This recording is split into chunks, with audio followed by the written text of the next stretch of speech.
Hello. അപ്പോൾ ഇന്നത്തെ video എൻ്റെ നാടാണ് കേട്ടോ.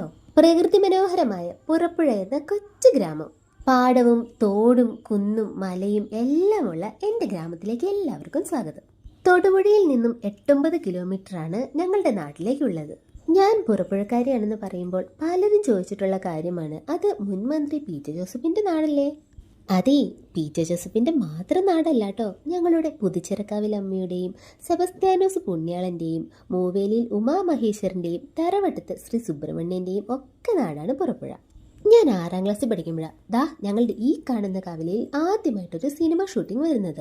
അതോ നമ്മുടെ സ്വന്തം മണിച്ചേട്ടന്റെ വാസന്തിയും ലക്ഷ്മിയും പിന്നെ ഞാനും എന്ന നമ്മുടെ സിനിമ. അതിൽ ആലിലക്കണ്ട എന്നുള്ള പാട്ട് മണിച്ചേട്ടൻ പാടുന്നത് പുറപ്പുഴക്കാരുടെ അഹങ്കാരമായ ഞങ്ങളുടെ സ്വന്തം ആലിന്റെ ചുവട്ടിലിരുന്ന്. സ്കൂളിൽ പോലും പോകാതെ ഷൂട്ടിംഗ് കാണാൻ വേണ്ടി ആ കവലയിൽ കൂടെ തെണ്ടി തിരിഞ്ഞ് നടന്നതൊക്കെ ഇന്നലെ എന്നതുപോലെ ഇപ്പോഴും നല്ല ഓർമ്മയുണ്ട്. പുറപ്പുഴ എന്നാണ് പേരെങ്കിലും അവിടെ പുഴയൊന്നും ഇല്ലാട്ടോ. ഈ കാണുന്ന തോടാണ് ഞങ്ങളെ സംബന്ധിച്ച് ഞങ്ങളുടെ പുഴയും നദിയും ആറും എന്തിന് കടല് പോലും.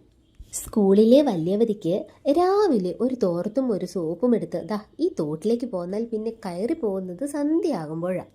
നാട്ടിൽ പലയിടത്തും വികസനങ്ങളൊക്കെ ഒരുപാട് സംഭവിച്ചിട്ടുണ്ട്. പക്ഷെ എങ്കിലും എന്താണെന്നറിയില്ല, എൻ്റെ നാട് ഇപ്പോഴും ആ ഗ്രാമത്തിൻ്റെ ഒരു ഭംഗി അത് അങ്ങനെ തന്നെ നിലനിർത്തുന്നുണ്ട്. ആ മലയുടെ മുകളിൽ കാണുന്ന പാറയില്ലേ, അതിന്റെ പേരാണ് പരുന്തുംപാറ. പേരെങ്ങനെ കിട്ടിയെന്നൊന്നും ചോദിക്കരുത് കേട്ടോ, എനിക്കറിയില്ല. ഇത് ഞങ്ങളുടെ LP സ്കൂൾ. ഞാൻ 1 തൊട്ട് 4 വരെ ഇവിടെയാട്ടോ പഠിച്ചത്. ആലിലക്കണ്ണ എന്ന പാട്ട് മണിച്ചേട്ടൻ ഇരുന്ന് പാടിയ ആൽമരമാണ് ആ കണ്ടത്. പക്ഷെ എന്ത് ചെയ്യാനാ, അതിന്റെ ഒരു ഭാഗം കുറച്ചു നാൾ മുമ്പ് ഒടിഞ്ഞുപോയി. അതോടുകൂടി അതിന്റെ ഭംഗി മുഴുവൻ പോയി. എങ്കിലും അതിനുശേഷം കുറേ സിനിമയുടെ ഷൂട്ടിംഗ് ഒക്കെ ഇവിടെ നടന്നിട്ടുണ്ട് കേട്ടോ. അങ്ങനെ ഞങ്ങളുടെ കുഞ്ഞു നാടും കുറച്ച് ഫേമസ് ആയിക്കൊണ്ടിരിക്കുക.